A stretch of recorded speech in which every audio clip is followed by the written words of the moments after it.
going to have to do it all. Thank you so much, Yadira, for stopping me. I appreciate it. Sorry about that. Okay. No, thank you. Thank you. Need to record. Thank you so Renee, much. Yes. Renee, this is Bobby.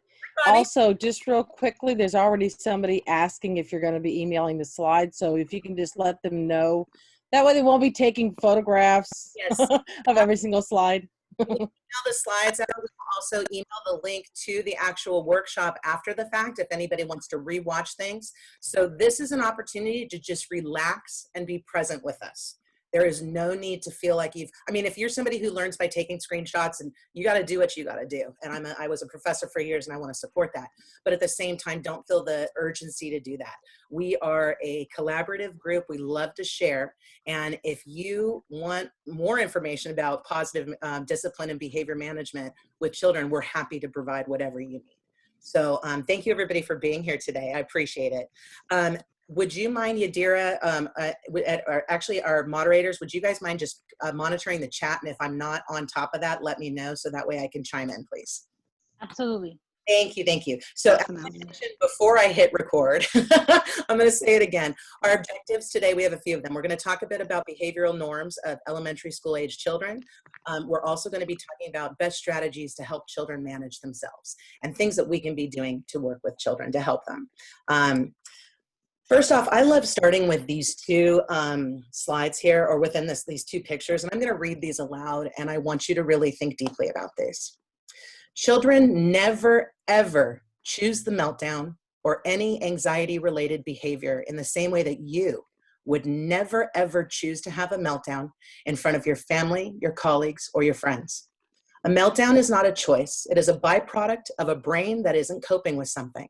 And that brain needs to be showered in love, compassion, and safety, not punishment, fear, or shame. I'd also like to read the other side over here to you as well.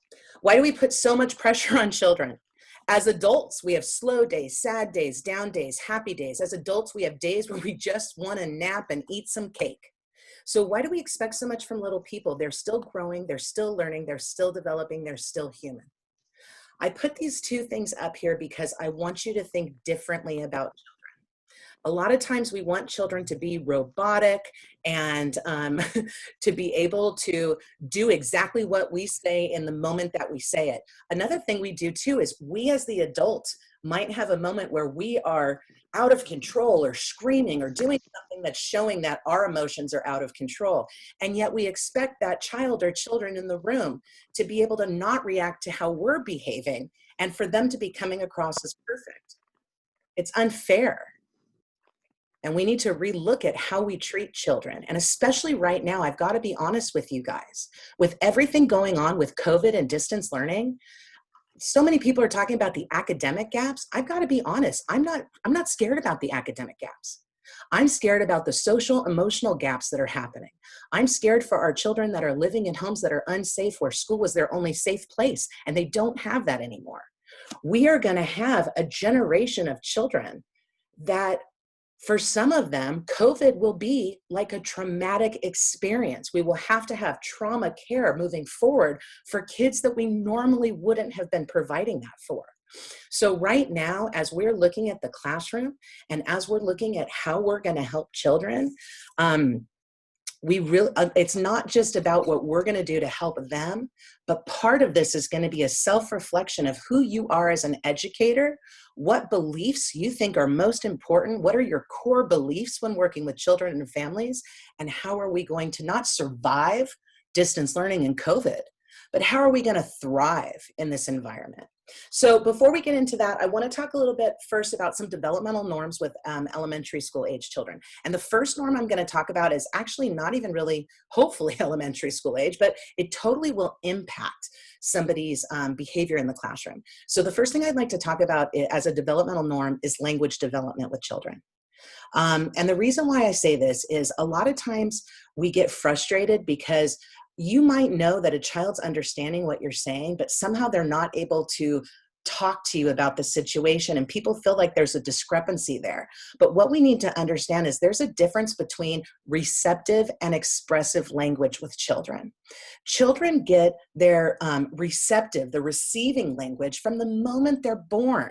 So you might have a child that's 16 months or 18 months and they're not saying anything or hardly anything, yet when you give them a command, they know exactly what you mean.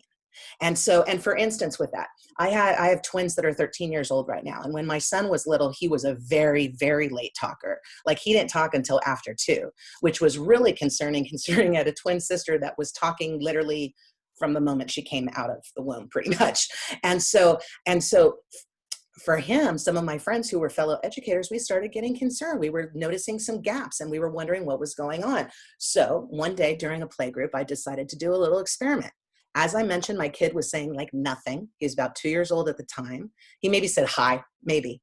And so what I did was I literally put 4 balls out in the playroom of 4 different colors. And I looked at my son and I said, Zach, I need you to go find the yellow ball. He went straight over to the yellow ball. He grabbed it. He brought it back to me. Beautiful. Zach, I need you now to find the red ball. I proceeded to do this for all 4 colors of the 4 balls individually and isolated. And my son was able to get every single one accurately in the time that I asked him, even though he couldn't say a word. So his receptive language, he could receive what I was saying, but he couldn't express back to me what he wants to say. Now, why does this make a difference in elementary school? Well, if any of you are working with children who had speech delays, you're going to see it play out. For those of you that are a kindergarten teacher or teaching TK or first grade even right now, do you have a biter? Because well, you don't right now because everybody's like homeschooling, but when you were in the classroom, did you have somebody that bit? Sometimes we think that that's just an act of defiance.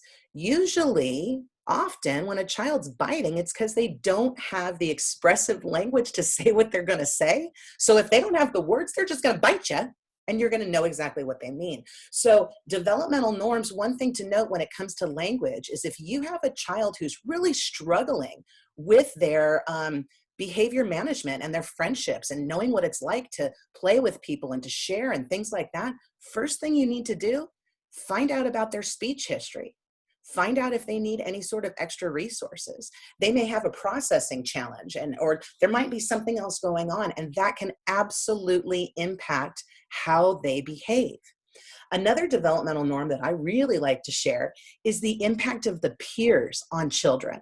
So for those of you working with young children, you're going to see something called parallel play, where the kids are going to play next to each other. They're going to look like they're playing together. They're not. They're literally playing side by side, virtually hardly any interaction, but that's what they do when they're little. Now, fast forward to older. If I walked into a 2nd grade classroom and I saw 2 children engaging in parallel play for an extended period of time, I'd be a little worried about it, because by the time they're 7 and 8 years old, we expect kids to be engaging in dialogue and talking back and forth and sharing and whatnot. So it's important to kind of know what to expect at the different ages. Now, if I'm hanging out with 5th and 6th graders and excuse me, I'm going to take a quick drink. And all of a sudden we see the impact of their peers change significantly. You're not going to see 5th graders in parallel play, but you are going to see 5th graders have a lot of drama with their friends, and 6th graders have a lot of drama with their friends. That's the hormones kicking in. That's what happens in 5th and 6th grade. That's when they get boyfriends and girlfriends or whatever they call them at that point.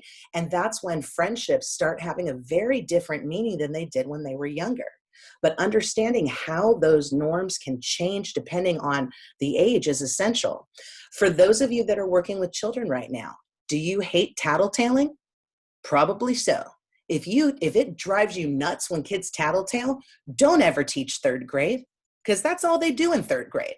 Developmentally, 8-year-olds are tattletalers. That's just who they are. That's just a developmental stage they're in. So if you don't like that and you want to stop that in the classroom, I wouldn't teach 3rd grade, because that's the culture of that age. And so it's really important as you're choosing what grades you teach, if you get that opportunity to do, that you really look at what kind of child behaviors do you want to be working with? Do you want to be working with kids that are fighting with their friends and helping to conflict negotiate, and there's relationships and things like that? Then you want to go older. If you want to help kids learn how to be a friend, share basic skills like that, then you want to be with younger. One of the things I really cherish is this book. I'm going to hold it up like this. It's called Yardsticks. I'll send the reference to everybody so you have it. This is one of my favorite books ever. In addition to teaching in K-12, I was also a faculty member at College of the Canyons for 12 years of my life. And I used to share this in my early childhood and my education classes. And here's why. It is the simplest book I have ever found on developmental norms for kids. And let me just share a quick example. It goes from ages 4 to 14. So, sorry, I'm looking in the, goes from ages 4 to 14. And here's what I love. First thing that happens, each chapter focuses on one age. So right now, we have got the 10-year-olds, which is basically our 5th graders. In this book, they have a couple pages of narrative where they kind of explain what it means to be 10 years old and what that looks like. They'll show you drawings that you can expect at this age. They'll show you physical examples of what you can expect this age. But this is what I love the most. It literally has sections on growth patterns. It has sections on developmental norms. So you can say, okay, I am either teaching 10-year-olds or I am the parent of a 10-year-old right now. What can I expect in terms of their gross motor ability, their fine motor skills? What can I expect in terms of their cognitive growth, their social emotional health? What can I expect in terms of their curricular areas? What does 5th grade reading look like? What does 5th grade writing look like? It even gets into examples of what the curriculum looks like at that age and what curriculum's appropriate for kids. So I always like to share this book because I feel like this is the best cheat book ever. If you are not somebody who's trained as a developmentalist, which most of us aren't, this book, Yardsticks, is a fantastic resource because it will help you in terms of understanding, is this normal? Is this behavior normal or is it abnormal?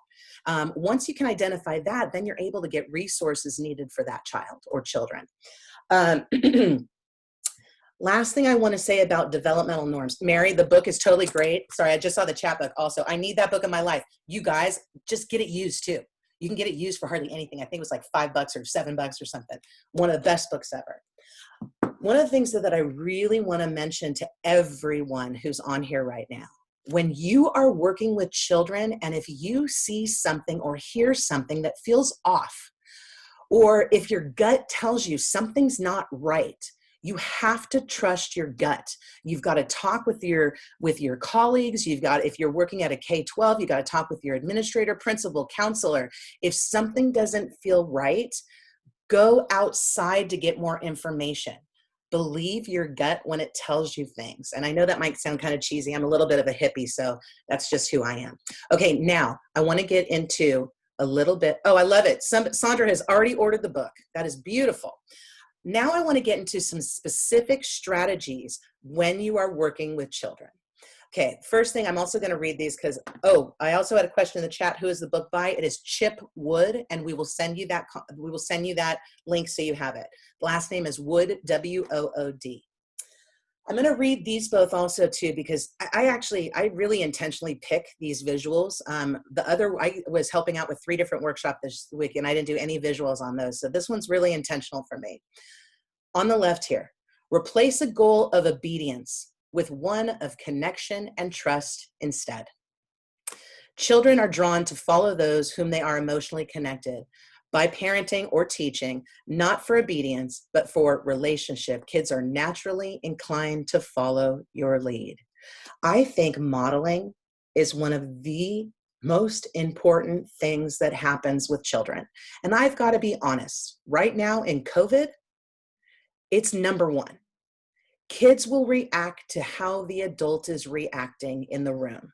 So if you are frantic or having anxiety or restless, how dare you expect the children who are with you to be perfect? It's not fair. You need to understand that what we do directly impacts children. And I'm saying that, please know though, I'm not perfect. I never pretend to be perfect. Far from it. But what I can tell you is when we have challenges, it's really important that children can see us deal with them. So for instance, if you are in the classroom and you are feeling anxious, if you are on a Zoom call and you are feeling anxious, talk to your students and say, okay, I'm feeling some anxious right now, or my stomach doesn't feel good. Or if you're working with kindergartners, it feels like I've got butterflies in my belly. So what I'm going to do right now is I'm going to take a minute to breathe. I'm going to model in front of the children slow breathing. I will probably explicitly practice with them, depending on what that child needs or what the class needs. Now, when I'm worked up, I've got to do that for myself too. And what you will see is if you show your human side while you're working with kids and you showcase the strategies you use, they take them and they use them and they understand that they are strategies.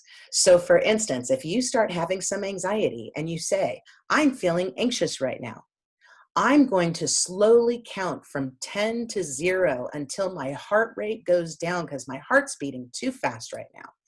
I'm going to take a breath in between each number. 10, 9. I could go on, but it would make you uncomfortable. Silence and stuff like that is uncomfortable for people. But here's what I want to say. Take the time to do the process.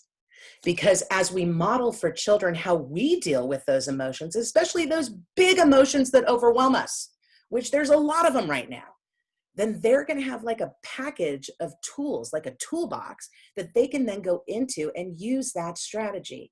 I give the example of the counting backwards, and I give the example of breathing exercises because that is what worked with my own family, not even in the classroom environment, but with my own children. One of my kids has some issues with anxiety. I have some issues with anxiety. And so I found that when I was doing my strategies, it ended up transferring to my child. And I didn't realize that until one day when he was really worked up. And then all of a sudden, I see him going,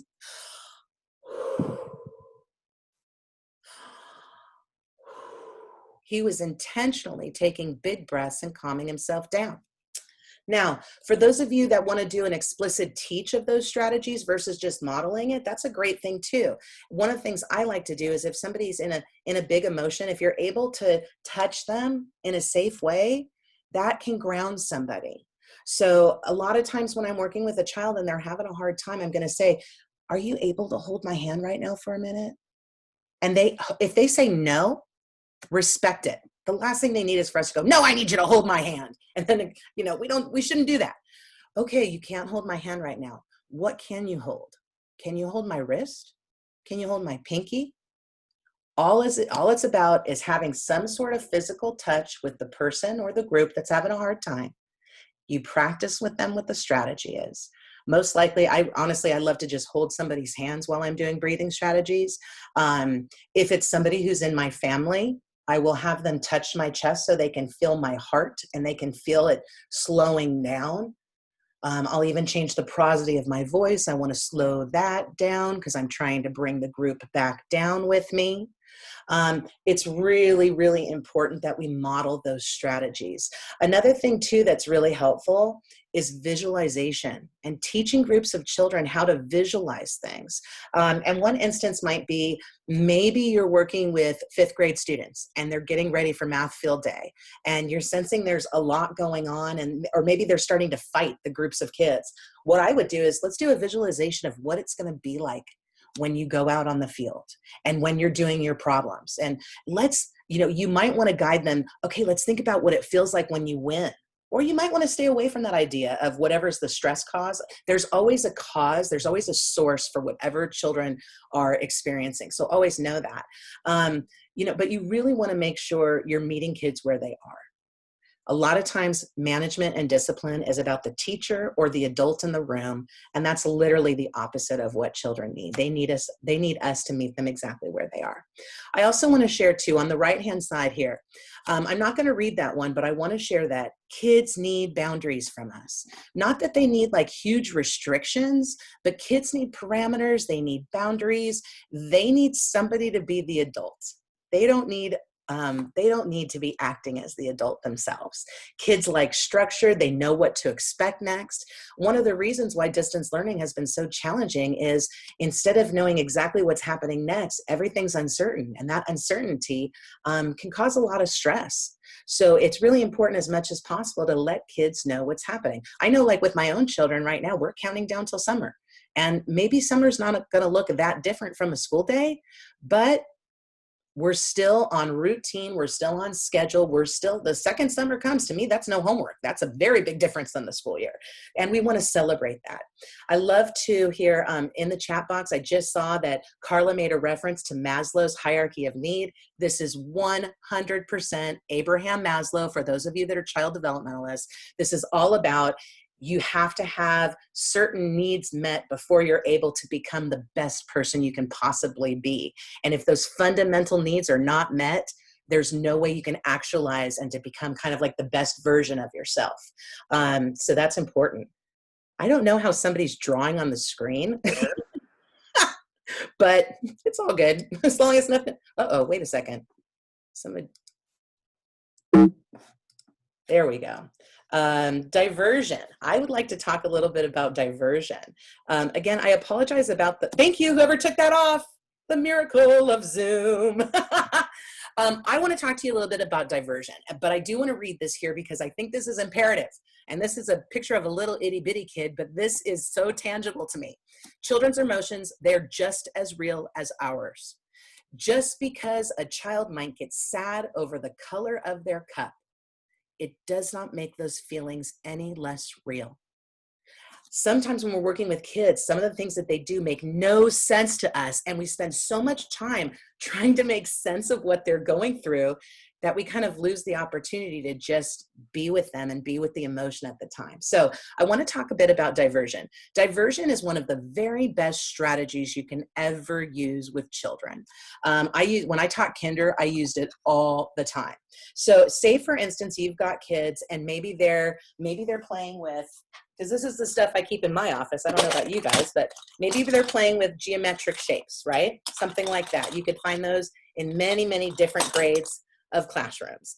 And some of the geometric shapes like the spheres are so fun because then you can chuck them at your friends in the classroom as well. But this could be a source of a challenge. Maybe you've got some kids, they're pulling out all the spheres, maybe they're turning it into a ball game, they're throwing them at each other.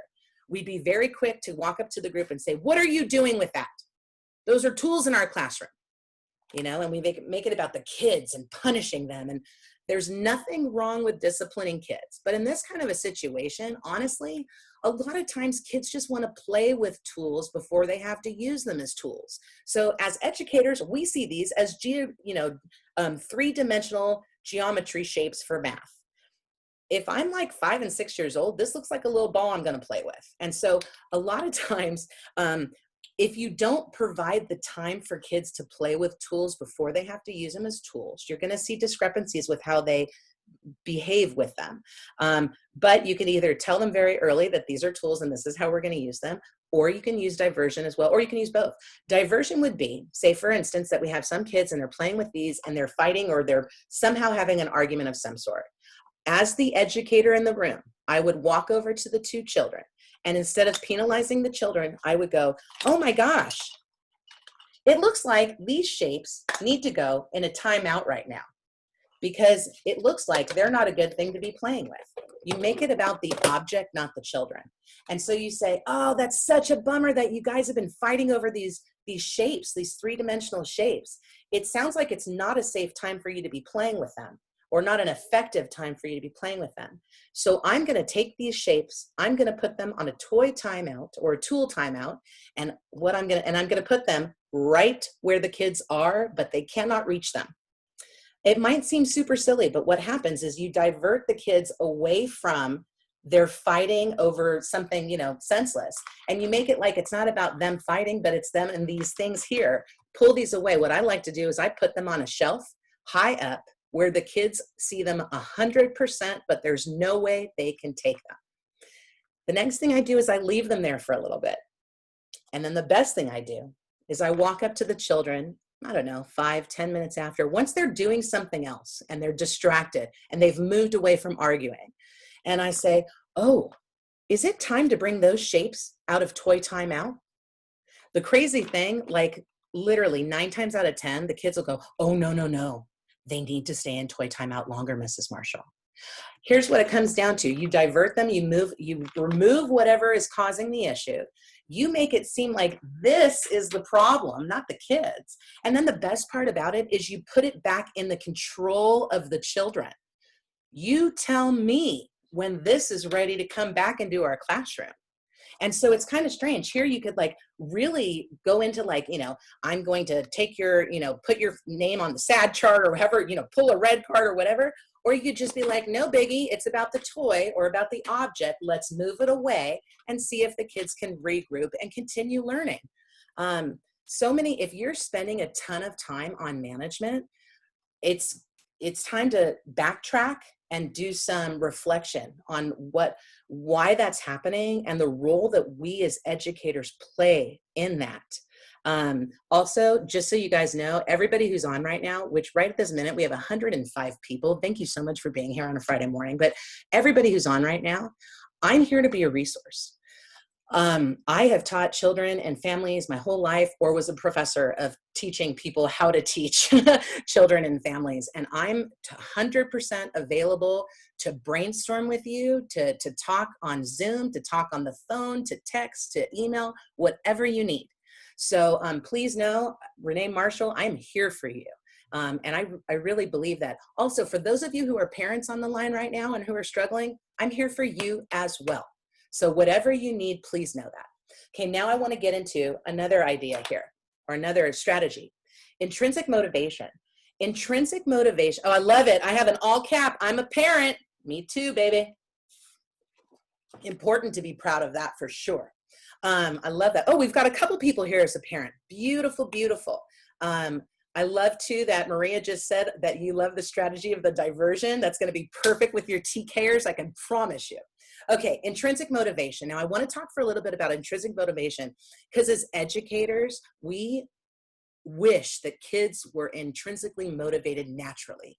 Intrinsic motivation is that like stuff in your stomach that makes you want to do it no matter what.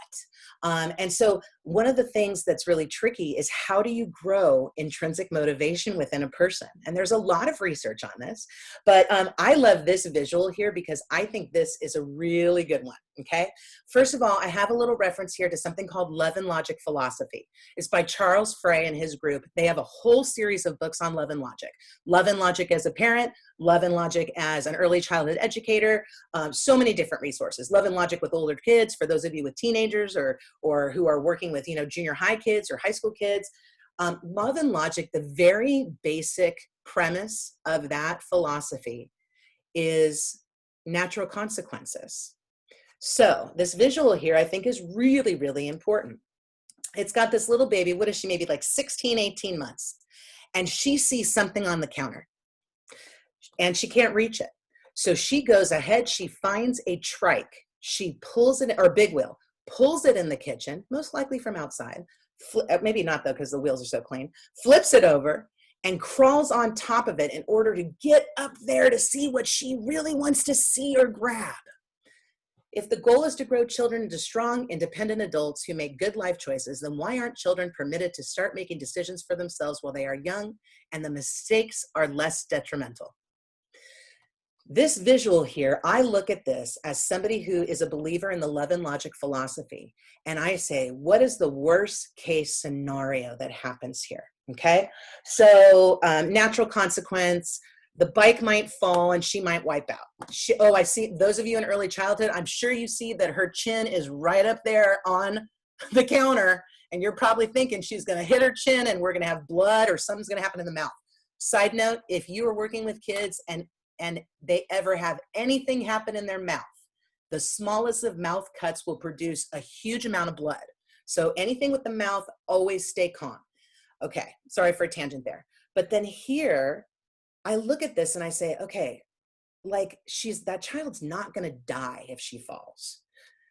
Worst case scenario, maybe she could break an arm or, but here's what love and logic comes down to, and natural consequences.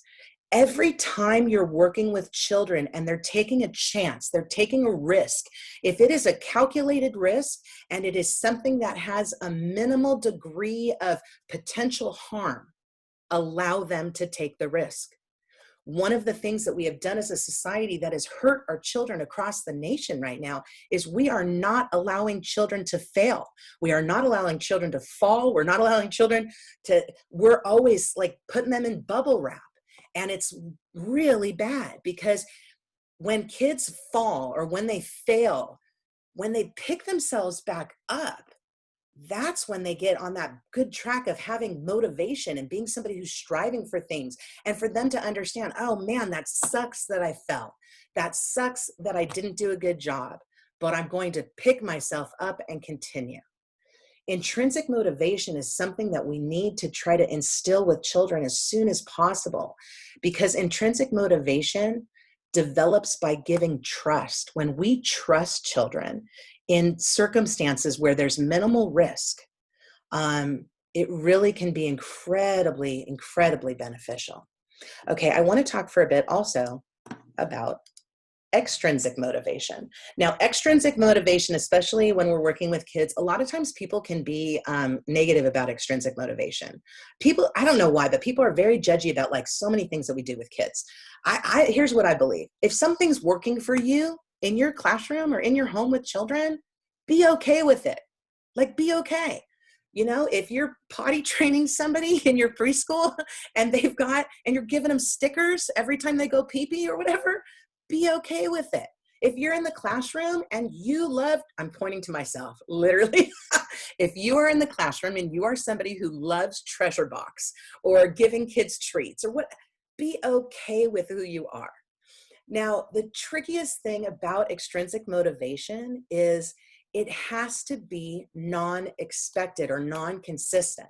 So if you give a sticker every single time, it's going to be very Pavlovian, where kids are then going to expect it. And then you kind of lose that motivation, or the motivation becomes entirely because of the sticker. And so what I did when I was in the classroom all the time, first of all, I loved treasure box, especially when I was working with younger kids, but even when I was working with my older kids, especially my fifth graders, loved it.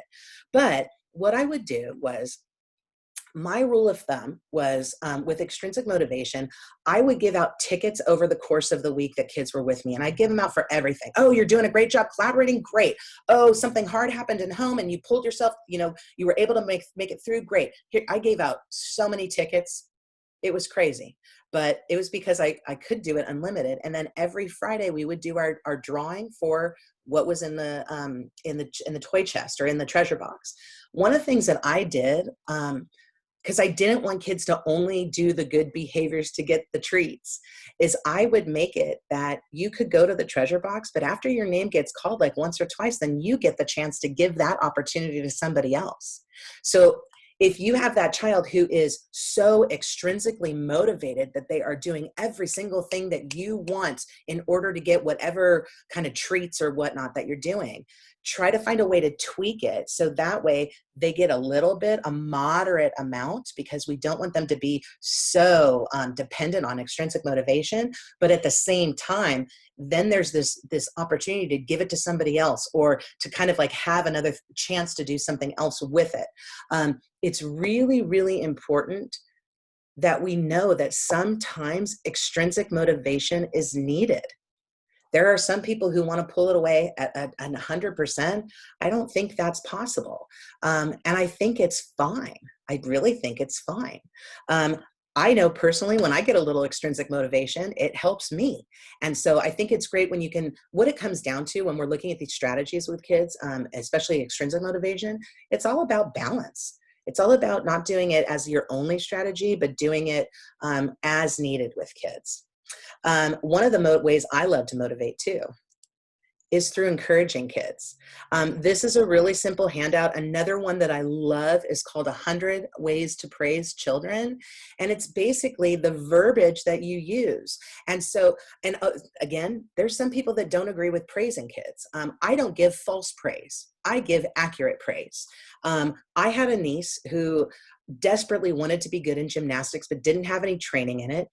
I went to a talent show that she went to, and she proceeded to do I don't know if you'd call it a routine, but she was like rolling all over the floor, and she was trying to be part of it, and people were clapping for her and whatnot. But as her aunt, I was sitting there realizing, wow, she doesn't have the skill set.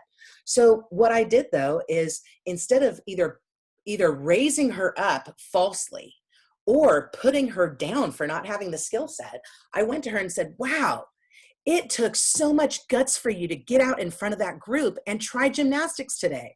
This looks like something you're really interested in. Do you want to take some classes on this so you can learn more about it?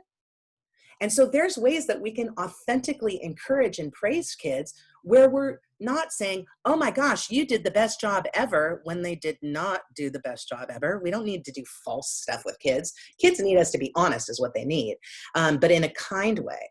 So I love having visuals about encouraging or praising. I keep them up in my classroom. For those of you that are parents, I literally will print it and put it on my refrigerator or wherever I'm doing homework with kids, wherever our new distance learning area is. It really can be an essential way to help kids and to motivate kids. There are some kids that you can't even imagine how motivated they will be by verbal encouragement and verbal praise. One thing that we need to talk about for a few minutes too, when we're looking at the behaviors of children and children managing their own behaviors, is the verbal and nonverbal communication that children have. There are so many times where kids are telling us things without even saying it. And as educators, we need to notice. If you walk into your classroom and a child is standing there with their arms out on their hips, waiting for you, like this, that should tell you right from the start that you need to approach that child in a specific way. When somebody's got their hands on their hips or their arms crossed, they're letting you know that it's like right from the start, there's a feeling of combat, or there's a fight kind of feeling.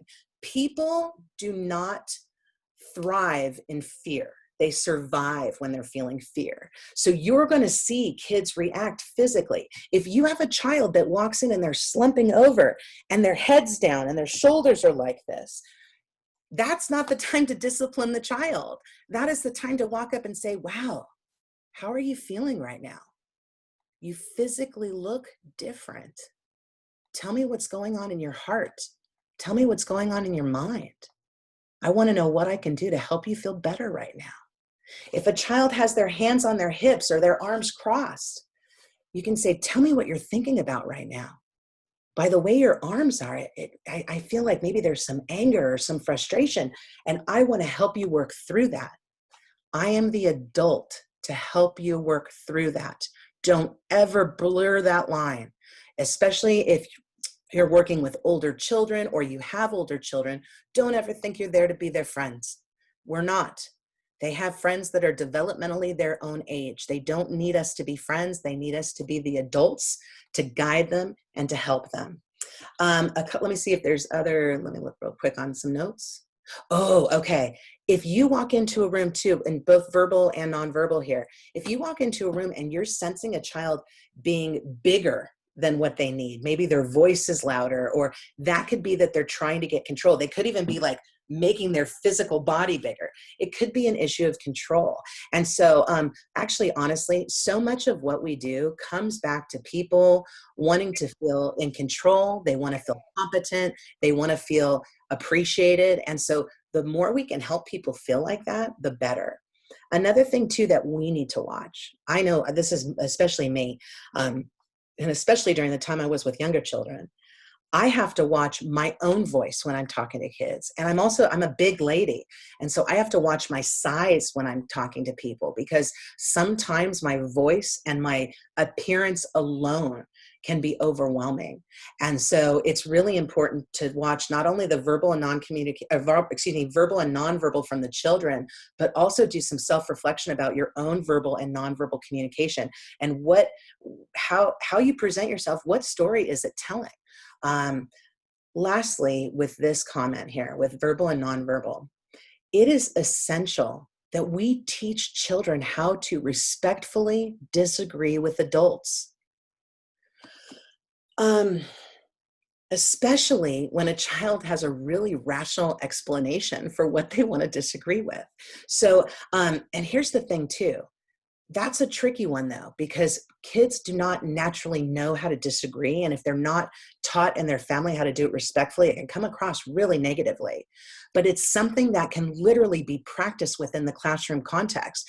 And you can say, oh, wow, I see that you said it this way. Next time, what about, how's another way that we can say it? And then you can even, help that child, empower them as much as possible. That might not seem something people want to do, allowing kids to disagree, but it is really an essential piece, because then you find out what honestly is going on.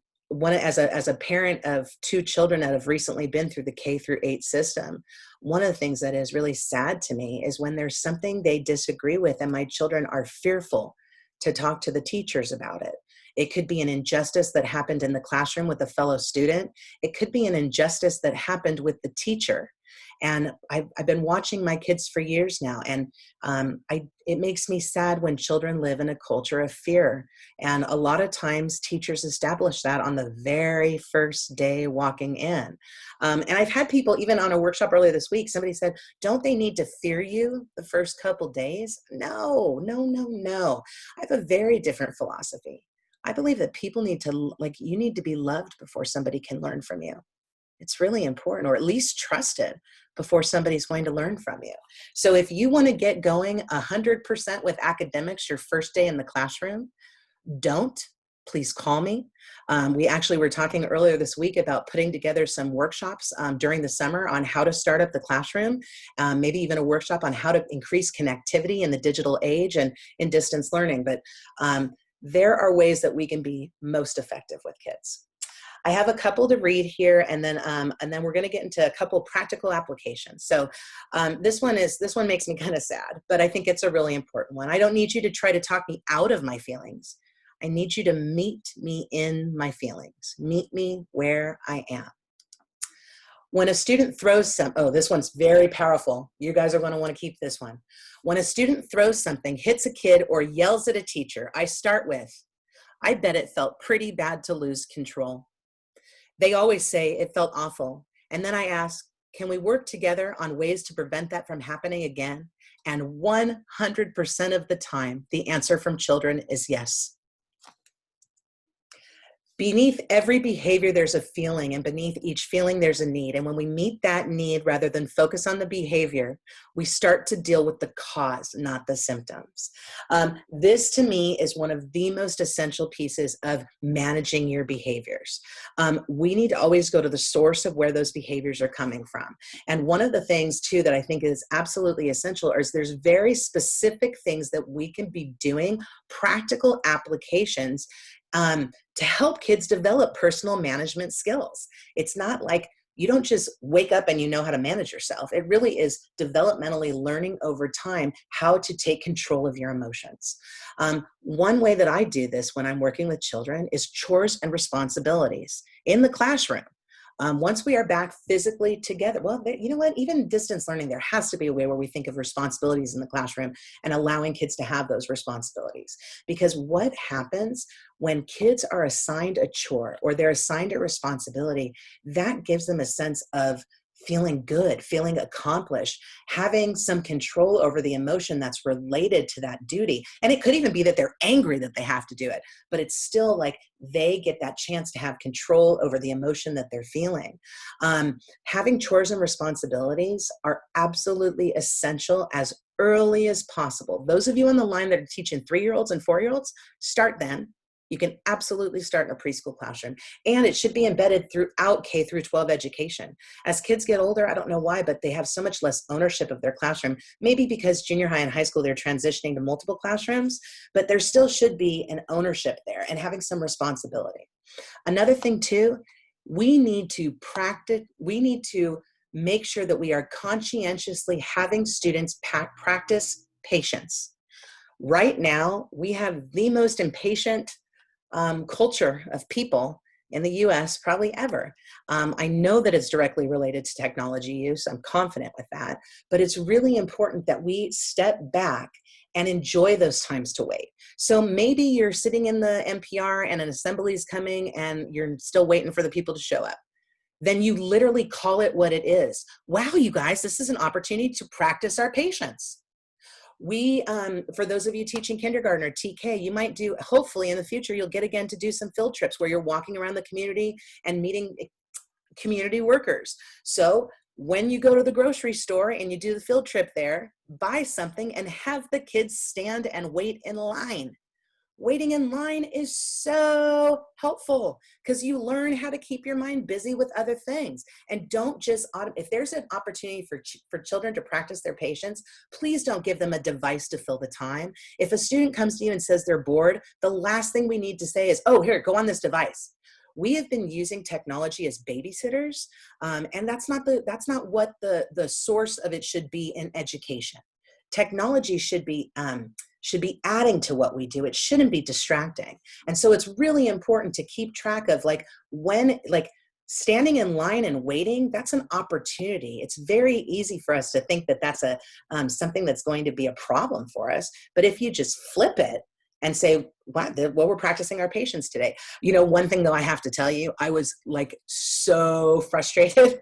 I went to the grocery store for the first time face-to-face last weekend, and my daughter decided that she wanted to go out. It was the first time she had been out to a store in 2 months. So we went to Ralph's, which is down in my community, and I'm not exaggerating when I say we got in line and there was 20 people in front of us. We were in line for probably 40 minutes waiting to check out. And I was getting more and more frustrated. And my 13-year-old, who at 13, she should be the ultimate in being frustrated and being in a grocery store line, right? Developmentally. She looked at me and she goes, but Mom, this is just an opportunity to practice your patience. So then what can you say to that? You're like, you're totally right. And it was great to have that reminder of, you know what, you are 100% right. That right now, I just need to be present in where I am. We're not going to be looking at our devices or trying to kill time. We're just going to stand in line for the grocery store. And we're going to talk, and maybe it will allow us to have something else. Lastly, in terms of strategies and just real practical things with children, please remember that we are the adult, and it is always okay to just say no.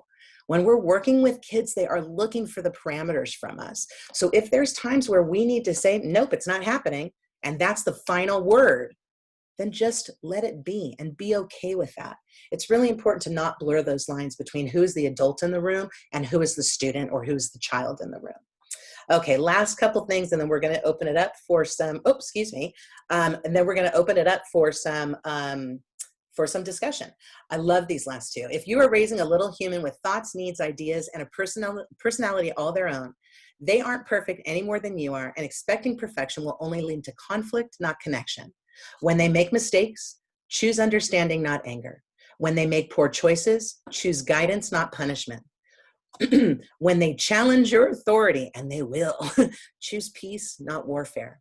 Remember, we are growing people, not a problem.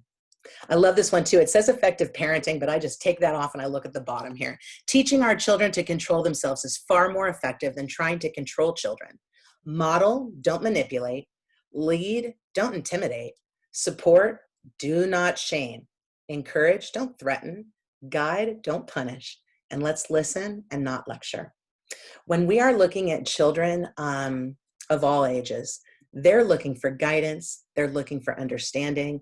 Kids are looking to be competent. They want to be independent. They want to have tools in their own behavior toolbox. So when they have problems or they have challenges with their emotions, they want to have resources that they can pull out that will help them to deal when the time comes that those big, strong emotions hit. And that happens a couple times in our lives. So the more that we can help children to understand that their emotions are normal and that there's strategies to help regulate them, the better we will be at helping them to kind of become the best humans that they can possibly be. So thank you so much for letting me talk so long today. I really appreciate it. And I'd love to open it up now for any questions or comments. Yadira, would you mind, and would you guys mind helping me Absolutely, we're here. So I'll go ahead and look at the chat. And I'm looking at, everybody had really wonderful comments, and I just want to say, Renee, everything that you said was absolutely on point. As an instructor myself in child development, I kind of always, you reminded me right now on you know, we talk a lot about eccentric motivation and intrinsic motivation, and sometimes it's hard to understand it, but you just completely made it so clear. Is there any questions? I'm trying to look through the chat that you guys want to ask right now, so now we'll go ahead and read it out, or maybe you guys want to ask it. Also, hopefully, can everybody see me now? I tried to take off my share screen, so it's just me. Are we good? Yes, we can see you. Okay, so anybody who'd like to have any questions or comments, or I see there's a lot going on in the chat, but anyone who'd like to, please unmute yourself and let's talk. I have a comment. Sure. First of all, I want to thank you. They're awesome. I enjoyed the full chat, all of it. And I love the participation of everybody as well. My comment is just on all of the feedback that you gave and the quotes and the comments that you gave. Those last two were awesome. I enjoyed those. To me, I hate that one even says like the parenting on the top, because to me, parenting is like a small piece of it. It's like, that's so much for all of us. Thank you. I appreciate that. Thank you. And I also wanted to say that when you were speaking of the children, Yes. when they need to express themselves and they need to be able to speak, with my children, it was a part of my circle time every day. When I was in the classroom, we had Q&As. And we started with the weekends, if you were going to do anything over the weekend, all the way through the week. But it was something that we did. It was a part of our process in the morning, because I felt like it alleviated the stress or the emotional issue that they may have come in with in the morning, because they could tell me if they wanted to vent, then they could vent that way. Beautiful. Now, what grade were you working with? I was working with 3- and 4-year-olds. Oh, I love that you just gave that as an example, because in our 3-, 4-, and 5-year-old classrooms, we do that consistently. Well, not everybody, but a lot of us do. And then one of the things I never understand is when kids get older, people stop that. And as I moved into teaching 4th, 5th, and 6th grade, I always had what I would call community circle with my students. And I would do it for the older kids. It would usually be once a week, but they also had a rule that they could call it anytime they felt like they needed it. So there was times where they'd come back from lunch and the kids would be like, Miss Marshall, can we please have an emergency community circle instead of going straight to history? Absolutely. Well, my grandson now, he tells me, well, since we've been home, he tells me, Grandma, I'm not happy right now. Can we have and he says conversation. He doesn't say it right, but he said we need a conversation. So we have to sit down and hold a conversation, and he's 5. How wonderful that so early he knows something's not right. I need a conversation. And he says it just like that too. No, he said sation. That's what he said. We need a station. There's some teachers though that'll be like, oh, we'll do that later. We don't have time for it right now. That's one of the hard things, is we believe that our curriculum comes first. We do. I got to tell you though, especially now with COVID, that's got to go out the door. Like curriculum, it's great. We got to do a good curriculum.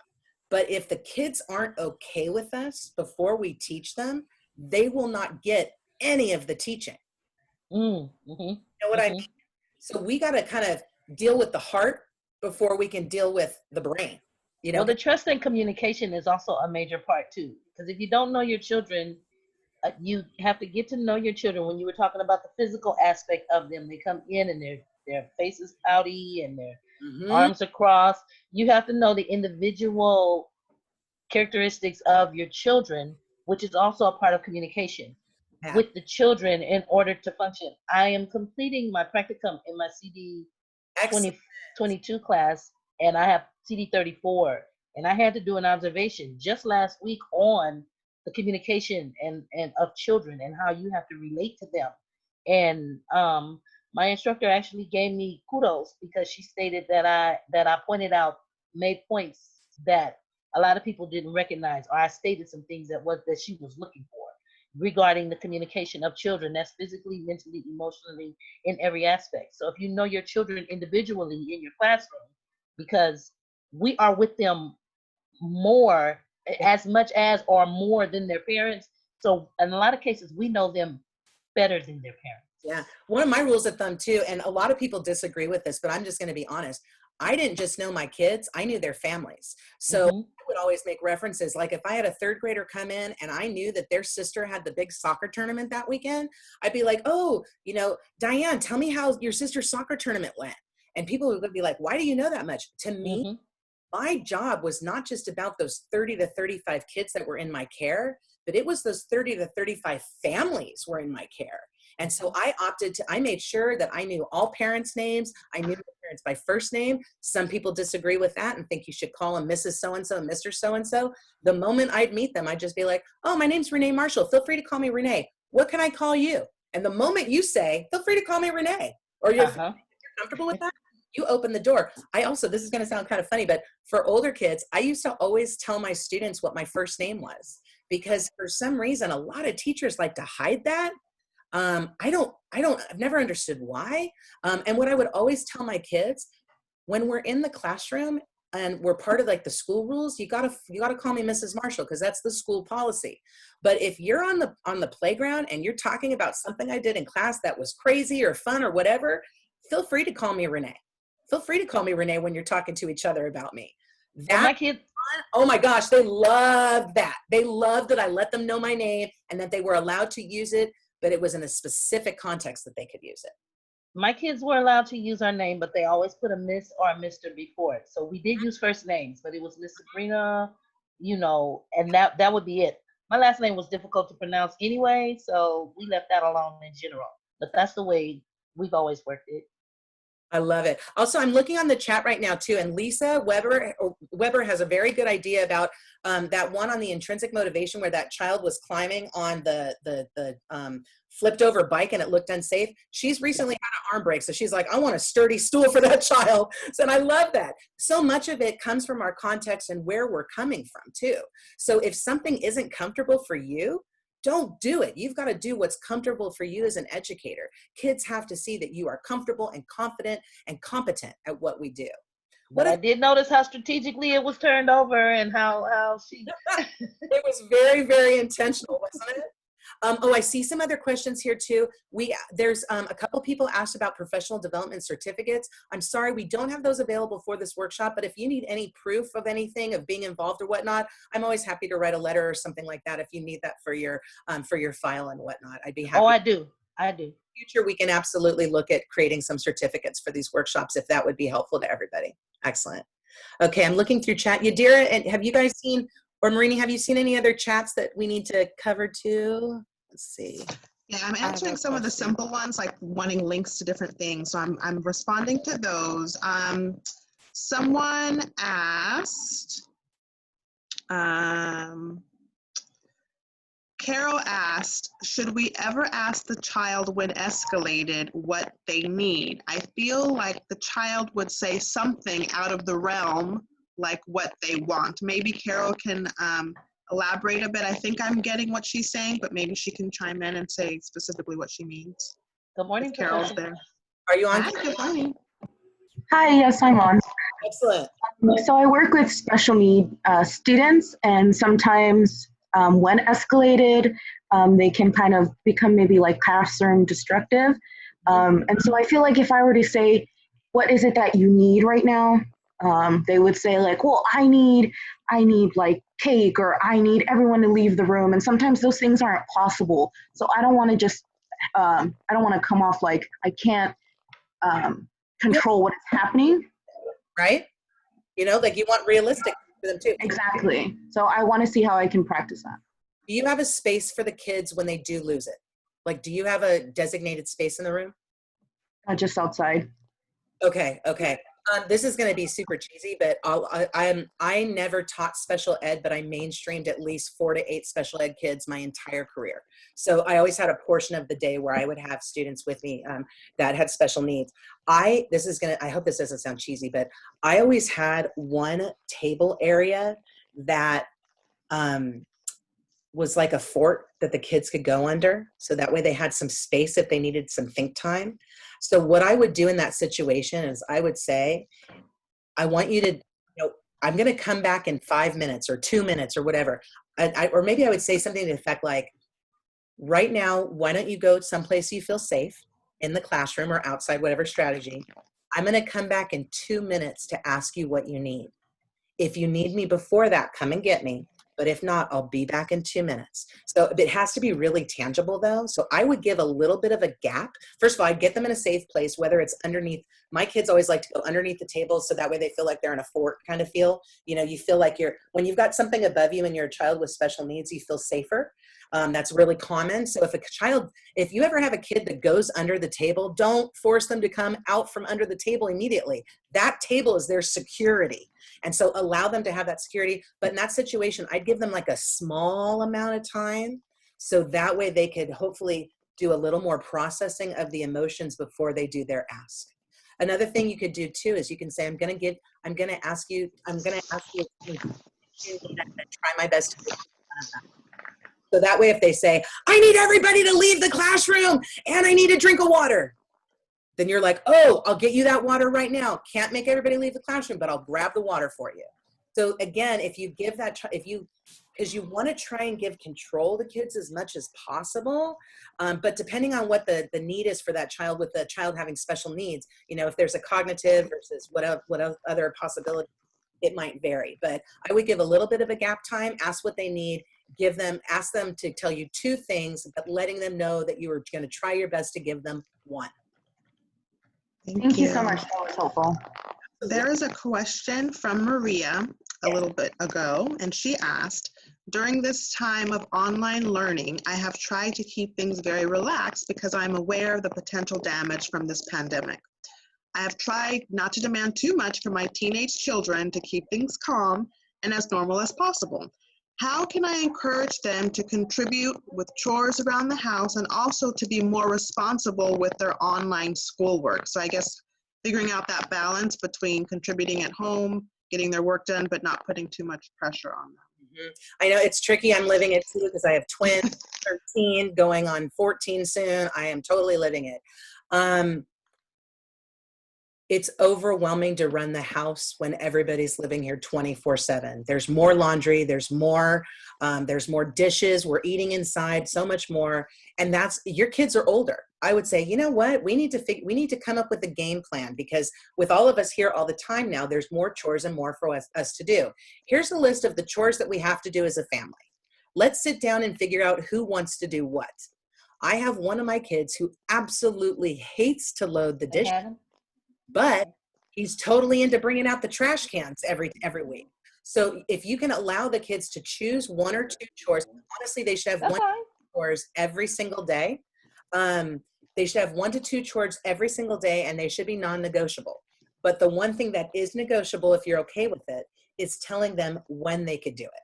So like, for instance, with my kids, like this morning, I walked up and I said, hey, you guys, do some of your laundry and get it done today. And my daughter looked at me and she goes, okay, what time would you like it by? Because she knows that I'm not going to say you need to do it right this second, because for all I know, she could have a Zoom call, she could have an assignment that's due. But I will say to her, Lily, that needs to be folded by 5 p.m. today. The one thing though that's tricky, you don't want to harp on them too much, but if you see by 4:30 they haven't done it, then you say, I'm giving you one more reminder. It needs to be done in the next 30 minutes. And then honestly though, I would also pull stuff back.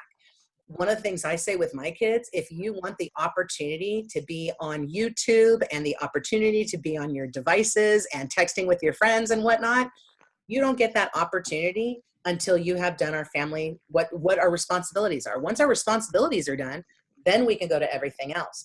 And I think sometimes it's helpful to really compartmentalize it for our older kids right now, because otherwise when they're told, oh, that assignment's not due till next Tuesday, then they're going to go, oh, I'll do it on Monday. But it's a 3-day weekend. It's Memorial Day. You're not doing it on Monday. If it's assigned on Thursday and it's due on Tuesday, let's talk about when we're going to get it done. One of the things that I've run into as a challenge with my own kids, and I'm not sure if you're running into this too, is they since we've been in distance learning, I'm less connected from their teachers. Their teachers are not emailing me because my kids are in junior high.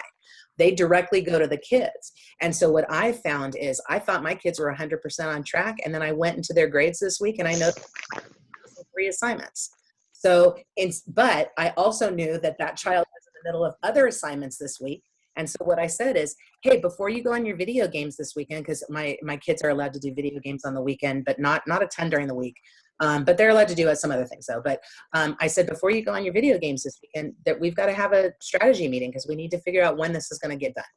And so my kid understands that. So it's kind of tricky though, but it's important that you provide some flexibility, but at the same time have tangible outcomes that you're desiring and requiring and tangible timelines of when they are due. Right now, time is so weird for all of us. If you're like, I need you to do the dishes, what does that even mean? Like if you're like, I need you to put the dishes away before we have lunch today, so that way I'm ready to load the new dishes into the dishwasher, then it makes sense to the child. So it's like you want to push a little bit, but not a ton. And I do agree about safeguarding their social emotional well-being right now, but we don't want to do it so much where we put bubble wrap around them. They're way more resilient than we even realize, you guys. I'll tell you, the kids are going to, there will be some, but I don't think it's going to be as bad as everybody. I think we're going to be okay when we come together. And I think education is actually going to be better.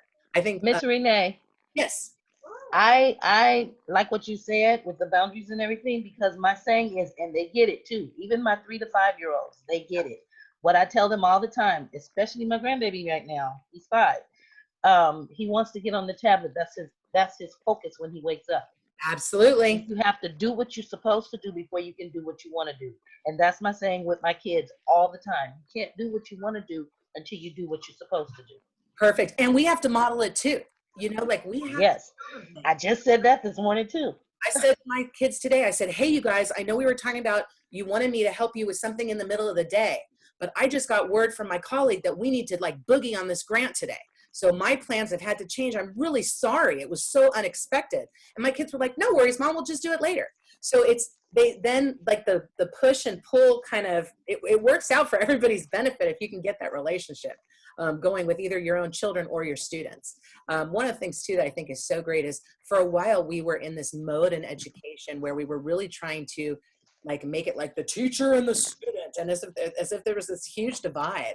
And now we're kind of like, we're all in this together, you know? And I think coming out from distance learning, I think we're going to have a very different kind of shared collective culture of who we are. I hope so. I hope we get some good stuff out of this, right? Tell Lily and Zach I'm sorry. They get it. Trust me. We've been working If with nothing else, it is a major learning experience. You can develop and grow from this for real. and that's, you know, I wanted to mention real quick, since it's 10, 11 minutes after the hour. I know that some people have had to leave. I'm saving the chat. We're going to go through it and make sure that there aren't any questions. I'm volunteering Renee and I to do a write up the Q&A so that we can address any of the questions that were missed, and we can send that out with the workshop with the other stuff that we can email to you, just in case any of you have a question, because I've seen some other questions that we haven't gotten to. Like at 9:55 a bunch of people were putting questions and I know we haven't gotten to all of them, but we can do a little write up. Yeah, I'm looking at one of the questions right now. Is Jonathan still on? Jonathan Chow? Are you still on, Jonathan? Yes. Jonathan, would you tell me a little bit more about what you're asking here in terms of the leadership job system, please? Like if I assign the student a role during recess or during like SSR reading, one of the student could walk around and make sure the student is working, and they got reward to it. I think it's wonderful. And can I give you a suggestion for those huge responsibilities, especially like silent reading, like that's a big one, to be the person who gets to walk around during silent reading to make sure everybody's on task. That kid's going to feel like a student teacher. You know what I mean? So for that kid that you choose, a lot of times we will do things randomly in education. I'm pulling 6 right now is what I'm doing, like pulling names. Don't always be random, but you always want to pretend that you're random in front of the kids. And so for that example I'm giving is like for that SSR reader walking around doing that monitoring for you, Jonathan, that should be your hardest kid in the class. That should be your kid that drives you nuts, that you don't know what to do with the management with that kid. Because I love it, Carol's with me, because here's what it comes down to. When a child is acting out in the classroom, they are desperately calling and letting us know, I want to be seen. And when a child is consistently being recognized for negative behavior, then they still get that, like their cup gets filled by that negative behavior. And it becomes then a pattern and a pattern of expectation that honestly can then lead to the prison pipeline for some people. And so when we see a child that is having issues, raise them into leadership, give them responsibilities, make them believe in a sense that certain, maybe for 5 minutes of the day, that they're like an assistant to you. And since they're your assistant during the SSR time, you expect that behavior the rest of the day, because leaders need to be leaders all the time, not just during their 5 minutes of responsibility. So honestly, Jonathan, if you really intentionally with some of those positions choose your harder kids, it will make the management in your classroom significantly easier. Another thing too with jobs, one of the things that I like to do too, because I used to pick them and just randomly assign, I would also say to the kids, who wants to do what? You know, and one thing I did too that not every teacher does, I made sure every single child in my classroom had a job every single week. But if there was a kid who loved something, like one time I was teaching 5th grade and I had these 2 kids that loved being in charge of organizing the library at the end of the day. So they did it the whole year. They did it till they were done doing it. And other people would go and work with them when they wanted to do it. But if somebody is good at something or enjoys something, let's allow them to do it. And if a child is really acting up, that is basically them screaming that they just want to be valid. They want to be validated. They want us to, they need an adult to raise them in this world. And so what a great opportunity. That also is an opportunity too, for instance, like if you were working with older children and maybe something like, you want to, maybe you get to do, you get to send 2 people forward for student council, something like that. And you want to do it by vote. But here, then you like tweak it. Maybe you just, you look at it and you go, oh, wow, the 2 most popular girls won. So do I let the same 2 most popular girls do it? Or do I say, today we're going to take the top vote for the girl and the top vote for the boy? Because then suddenly that boy that only had 3 votes is elevated into a position. You see? So as a teacher, we need to conscientiously be looking for opportunities to lift our kids up as much as possible. And I know that doing chores and stuff in the classroom might not seem like the way to do it. It absolutely is. Responsibility builds competency. Competency builds self-worth. And so it is all interconnected. I can promise you that. Okay. Jonathan, did that help at all? Did that answer, or like, does that work, or do you want more information on that? Let me know. That work. That worked. Awesome. Awesome. Renee, you have 2 hands raised. Yes. I don't. Lulu and Hi, Erica. I'm Erica. Hi, Erica. Hi, I have a 7-year-old son who is very strong-willed. He has been since birth. And I find myself literally arguing with this child. Mm-hmm. And it's like a back and forth. And then it's like, okay, I'm the parent. This is the way we're going to do it. And then he's like, but mom, this and this and that and this and that. And he has points, Mm-hmm. but I find it very hard to just like put my foot down and say, okay, but this is the way it's going to be. And then even if I do, he starts to cry and pout. And I love the things that you guys are saying about validating the feelings, because that's something that I'm just not good at. I just will say, like, you're crying and that's not helping. It's not, so I do, like, it's not natural to be like, oh, you're crying. We're both like, come on, get it together. That's what we want. Right. You know? Now, question for you. Is his personality similar to yours? Oh my gosh, he's a spitting image of me. And that is the hardest thing. It's like I'm battling myself. That I 100% understand. Okay. And that, the tricky thing with that is the strategies are not always consistent, if that makes sense. Like you can't just use the same exact strategy every time. I would talk with him about, because he's 7, so he's in 2nd grade right now. He's going to 2nd grade next year. Okay, but he's old enough that he cognitively can have a discussion about this. What I would say is, wow, you're strong. You're going to be a leader when you're growing up. You've got strong opinions. You've got strong thoughts. You've got strong voice. A lot of kids don't have strong voice at 7 years old. It's really impressive. Someday you're going to be able to use that voice to be something big, maybe a lawyer or politician or somebody who's going to make a difference in people's lives. But right now we got to sit down and figure out how that big voice can work when you're the kid in my house. Because your big voice and my big voice, it doesn't make any sense for us to fight. So we need to figure out how to get along. I want to give you the opportunity to tell me everything you need to tell me, but we need to come up with a phrase that lets you know when I'm done.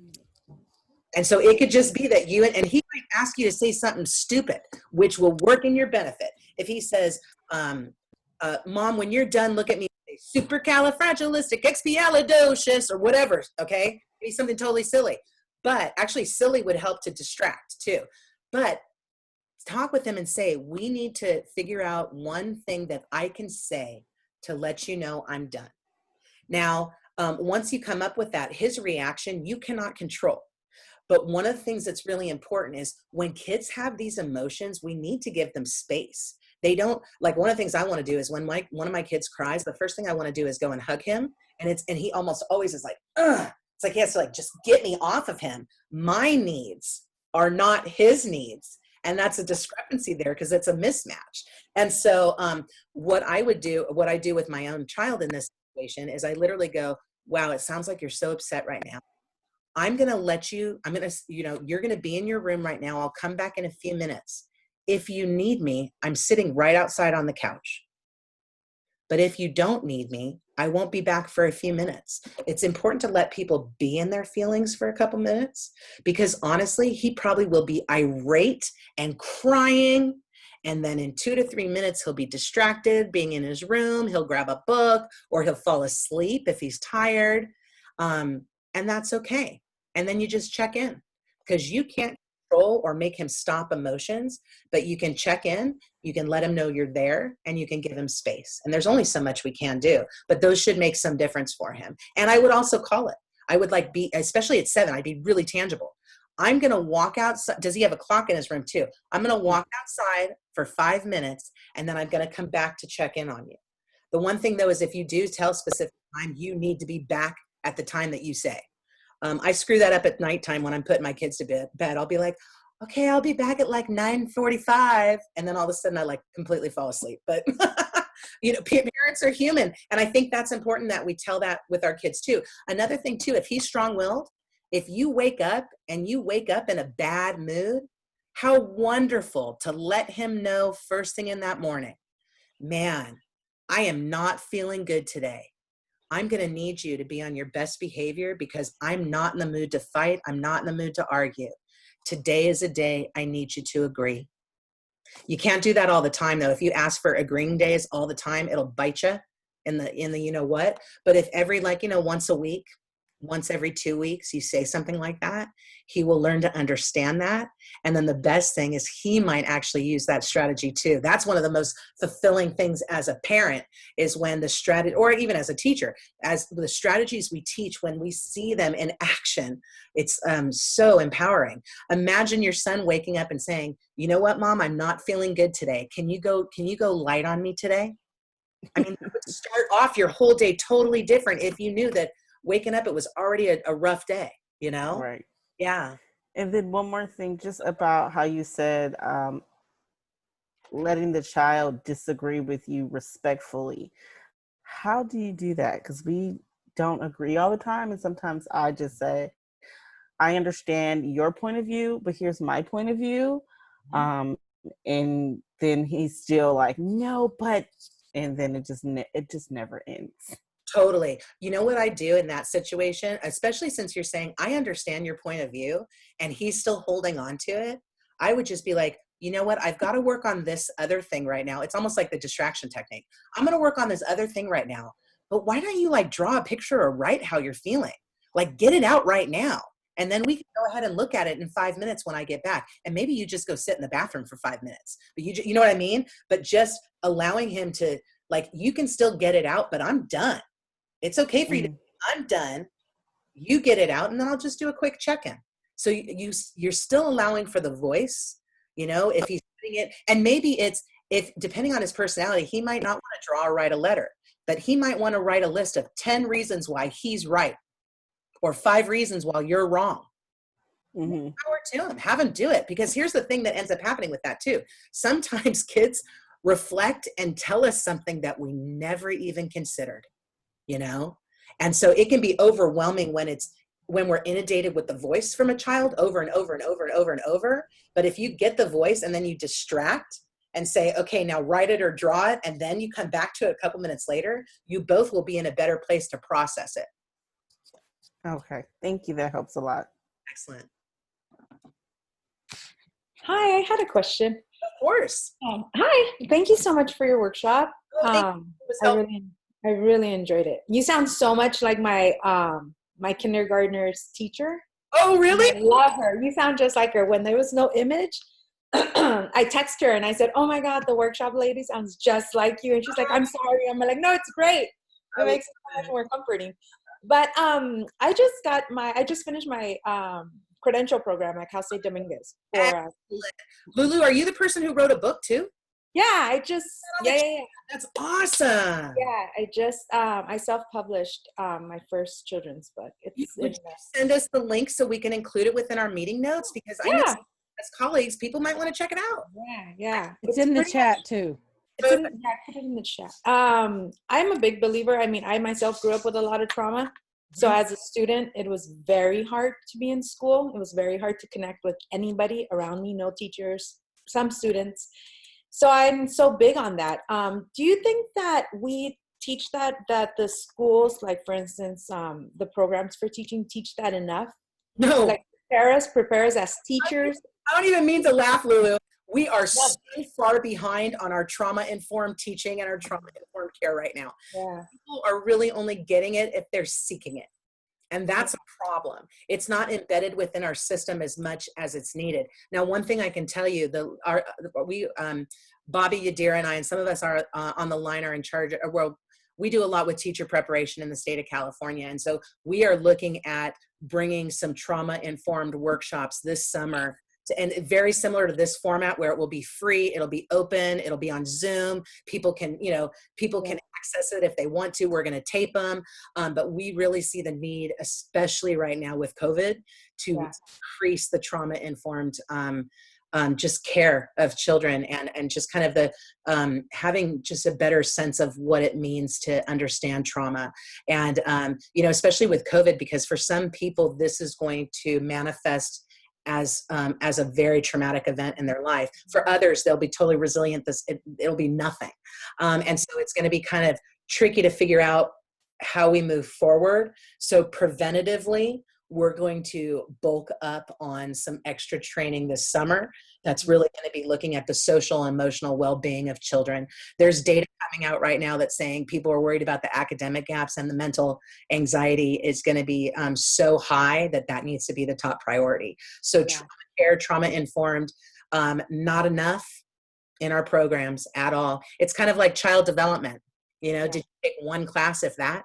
It's unfortunate. There's certain, we need people to get through credential programs as fast as possible, but it really is like the first step, and then continuing your professional development. It's like you get foundation in the credential program, and then you training, and my biggest word of advice is keep trying to find as much free PD as possible, because a lot of times our districts, they'll be like, oh, we can't send you because it's $700. But if we have other groups that are doing it for free, join us. We are an inclusive group. You can share it with your colleagues. Anything we offer, if it can be of use, we want to be of use. And so we would find that on We Teach LA. Yes, that would be on the Teach LA collaborative page. And then, Bobby, are we also going to be posting anything on the statewide site, or will it completely stay on the regional page? No, I put both websites in the chat too, because we have colleagues like Kathleen up at the City College of San Francisco, and when she heard that we were all coordinating to do this series of virtual sessions, that she was all excited and said they're going to do one up there too. Of course, it's up there, but it's available to everybody because it's virtual. So I post all the events on the calendar on the statewide site. So I'll be posting hers when she comes out with them too. That site is teacherprepprogram.org. And then the regional site is teachlarc.org. Okay. And I did post those on the on the chat as well. I can post them again if you missed them. Cool. Now, last question. Do you know, okay, so right now, because of what happened with everything with COVID, Yeah.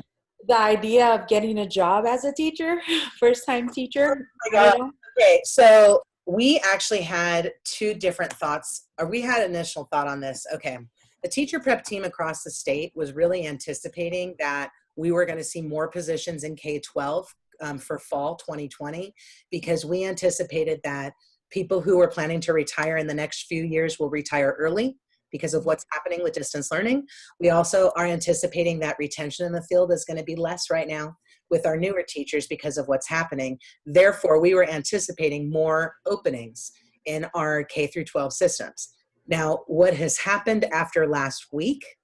Last week, Governor Newsom sent out our new budget, okay, the May revise. It's not done deal until end of June, but they're proposing about a 19% cut across the board in K-12 education, which basically means, now that that word came out last week, at least in my area, all districts are freezing positions unless it's like a mandatory position.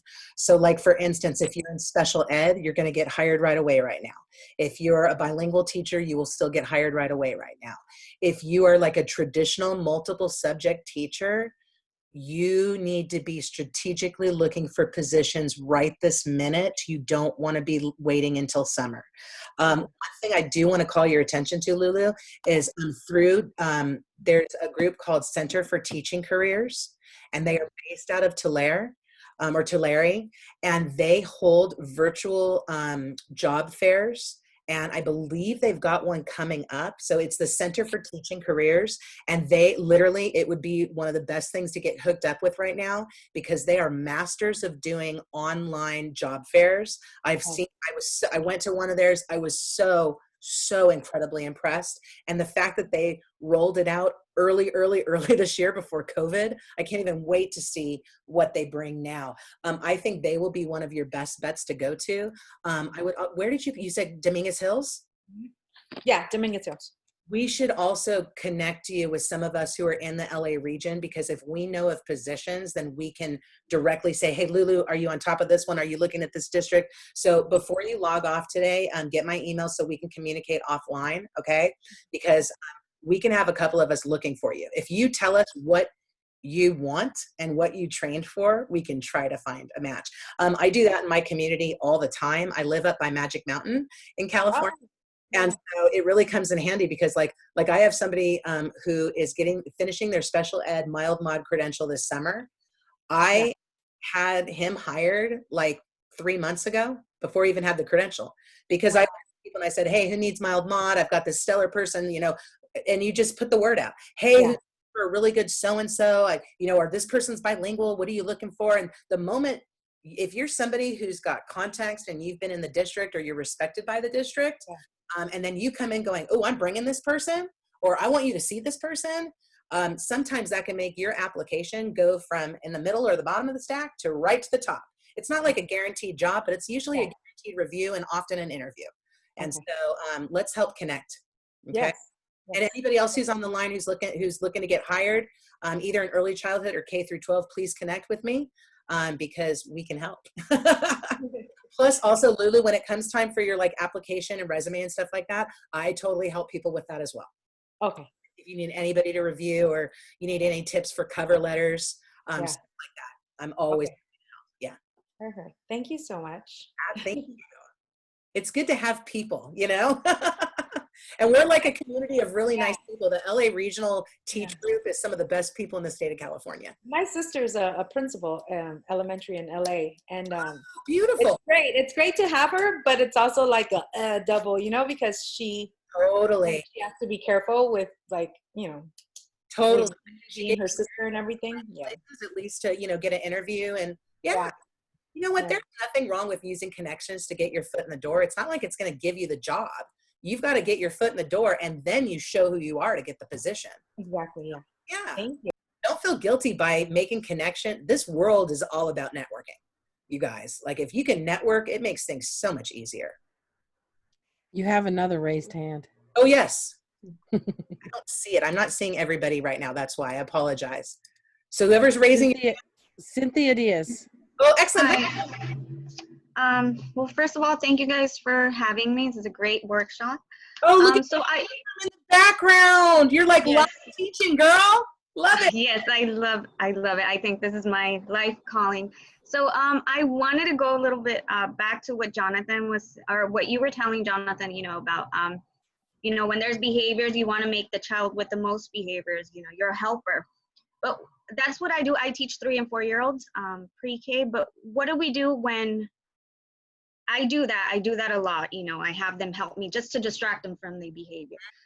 What do I do when the kids that are behaving and that do want to be my helpers, like, you know, when I give them the job instead of the kids that are actually listening? I would make sure you have enough jobs that are of the higher, like, you don't want to just have one high value job. Like, the kids know the jobs that are like the, you know, the lower level jobs in the classroom. It's so silly, but that's what we do. And then 1 or 2 that are the coveted jobs. You want to have like 5 or 6 coveted jobs, maybe even 8 coveted jobs. You know what I mean? So that would, this is going to sound so bad, but we used to call the kids that were challenging, we'd call them the busters. And so you take your busters and you fill them into those spots, and then you take, you know, some of your superstars and put them in those spots. And not that every kid's not a superstar, but yeah, they're not. Some kids are so hard to work with, and not that they're not a great person, but they can be really challenging to work with. But you want to make sure you have those opportunities for every student in your class. But when you have that 1 or 2 that really struggles, you need to consistently be putting them in those higher level responsibilities. And you can say things, though, you don't want to pull the responsibility away as like a consequence.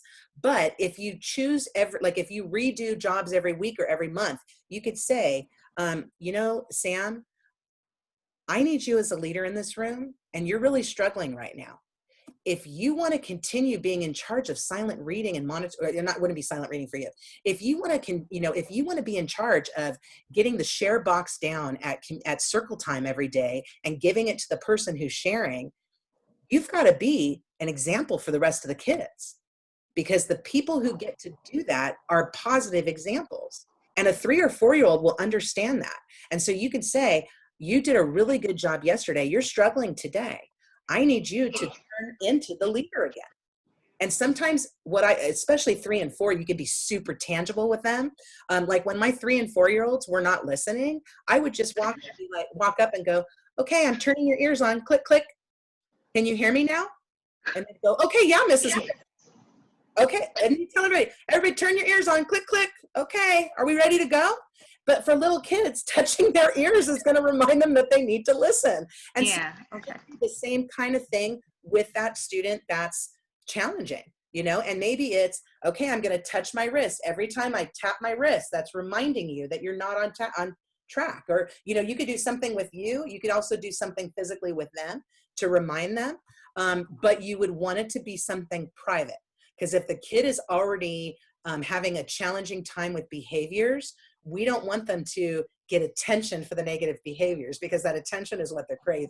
So you want to privately say, here's what I need from you. Here's the sign we're both going to work with. I'll give you a warning if you need it. But in order to if you're going to stay my assistant teacher, you've got to be a good example for everybody else.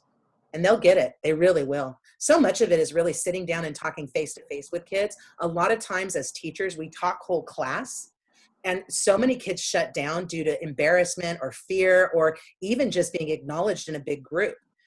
If we can take the time and move those conversations into more of a private and small area, we will find that those children will be more successful in terms of expressing themselves and feeling comfortable with their emotions. Think about ourselves. If you're out of control, do you want to be in front of a whole group? Or if you're off, do you want 50 people to see or 20 people to see? It's hard enough when 1 or 2 people sees. But if it becomes a public, thing, then it can really just be damaging. So it's a real tricky kind of time, especially because once we're face to face with all of our kids, Cynthia knows we don't always have time to be one-on-one. And especially if you don't have a classroom aide or any other support in the room. Yes. But sometimes you just have to do it. And maybe it's you put music on and the whole class is singing, and maybe they're doing circle without you and they're singing the first 3 songs without you, and you and the other child step aside and get to privately talk for a minute, or it can also be, hey, everybody go to free choice, and then you and I are going to step aside and talk. Hopefully you're still doing free choice once you're back in the classroom with your 3s and 4s. Yeah. I did free choice every single grade I ever taught. Every grade. Okay, thank you. Thank you.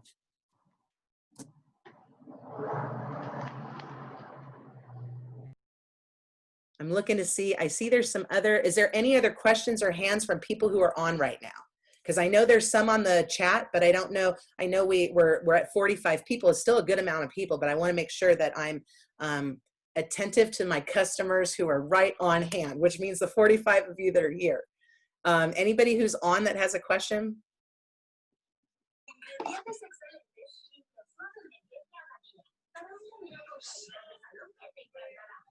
Okay, I'm having trouble hearing you. Do you mind talking a little closer to your mic, please?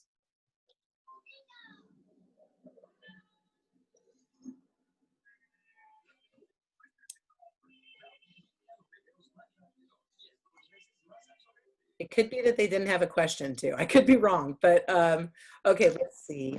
Renee, I was looking, it looked like Cecilia was the one who unmuted. Oh, okay. She had a question earlier asking if you think that they will still be hiring teacher assistants due to the virus. Great question. They absolutely will, especially in special education. It's some kids by law have one-on-one aides, and you would think in distance learning that's not the case. It absolutely still is. When you get access to special ed resources, you're going to get them whether we're distance learning or we're face-to-face. So for those of you that are classroom assistants, this is absolutely a good time to still be going out for positions. I also think that I don't know for sure, I don't think we're going to be distance learning all next year. I think we're going to end up being in a hybrid model. I think there's going to be some choices, but I think we're going to see things hopefully start to normalize once we finish out 2020 and get into 2021. With that in mind, though, absolutely, you want to be applying for classroom assistant positions.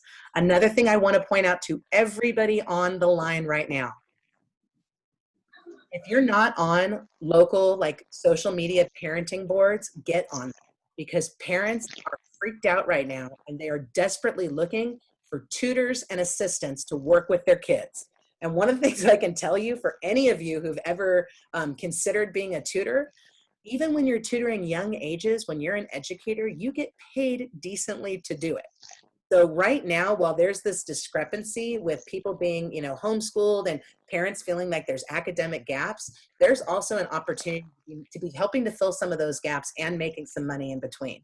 So definitely be looking for your teaching assistant positions, but also if you have a chance, get on some of those parenting sites so you can be looking at what the needs are of the families and trying to figure out how can you market yourself to meet those needs. I'll tell you, during my career, there's been times where I've tutored and I was able to charge more than I did, but there's nothing like making 40 or 50 bucks an hour and it's just some extra cash. I mean, it's a great thing. If any of you are strong in math, you can charge so much to tutor kids in math. You're looking at like 60, 75 bucks an hour, depending on what area that you're in. Kind of crazy, but definitely positions though for assistant teachers for sure. I actually will anticipate that there will be more like after school and recreation positions coming sooner, because right now everybody's scrambling to try to figure out how can we provide some form of childcare if we are in a distance learning model come fall. And so there will be opportunities to still work with children. So maybe if you can't get a classroom position, start looking at Girls Club, YMCA, places like this that are going to have to open to some children soon. Many of us who are educators have also served in positions.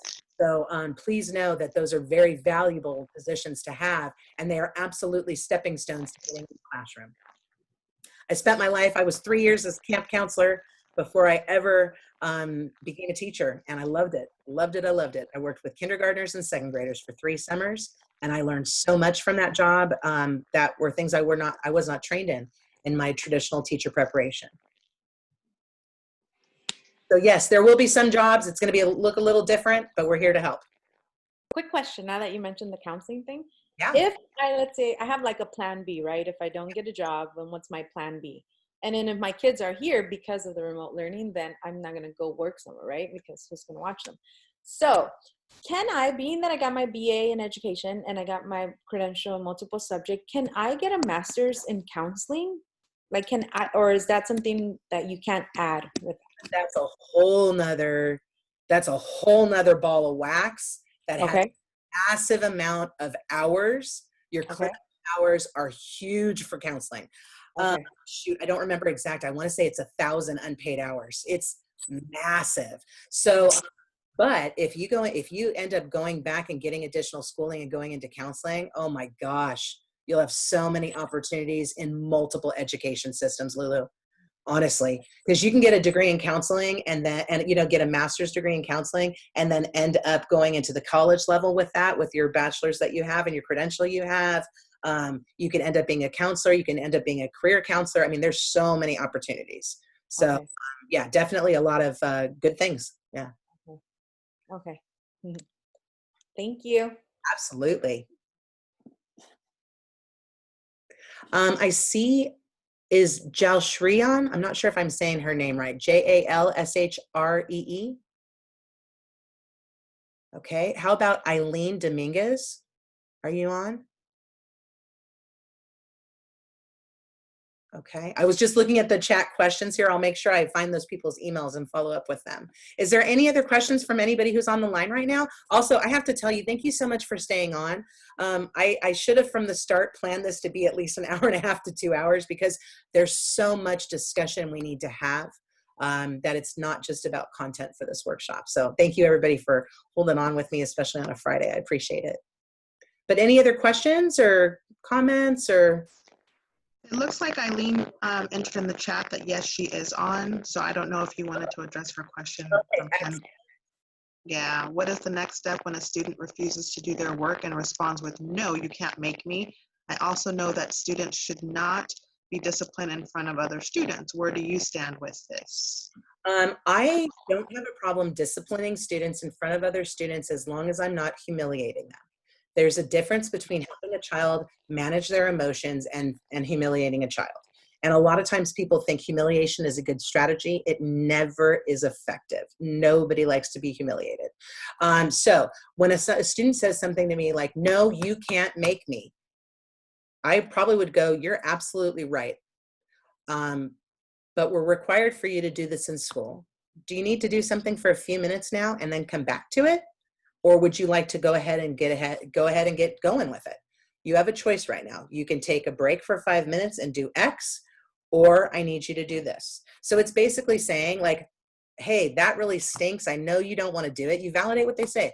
Man, I know it's so, or you can relate it to yourself. Oh, I hate when somebody makes me do something I don't want to do. But right now in our class, and you can even point, if you look at the wall, from 9 to 10 a.m. is when we do our language arts in our classroom. So this is the time of the day to do it. Now, I need you to do it right now. If for some reason you can't do it right now, would you prefer to do it for homework? I mean, so you can give some choices. You don't want to give a ton of choices. You want to basically say, I need you to do it.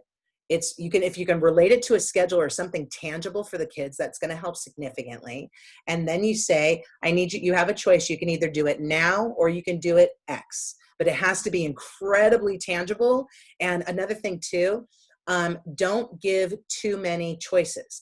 A lot of times when educators hear that we have to give choices to kids, they'll think that they'll present like 5 choices to a child. That's the last thing we need. It's just going to throw them off more. In that situation, no, you can't make me. You're right, I can't make you, but it's something I need you to do. You can choose to do it now, or you can choose to do it after school, but you want to put it in that child's hands as much as possible. But if a child is being combative in the moment, and especially if they're yelling, then they're not going to do anything for you. It's like they just shut you down. You're just off. And so then you just say, I see you need a couple minutes. Why don't you go over to our library and either get out a book or take a game out or something, relax for a few minutes. I'll come back in 5 minutes to check in with you. Sometimes kids need a break. Sometimes kids need a choice. But if a child is coming at you saying, no, I can't do it, or I don't want to do it,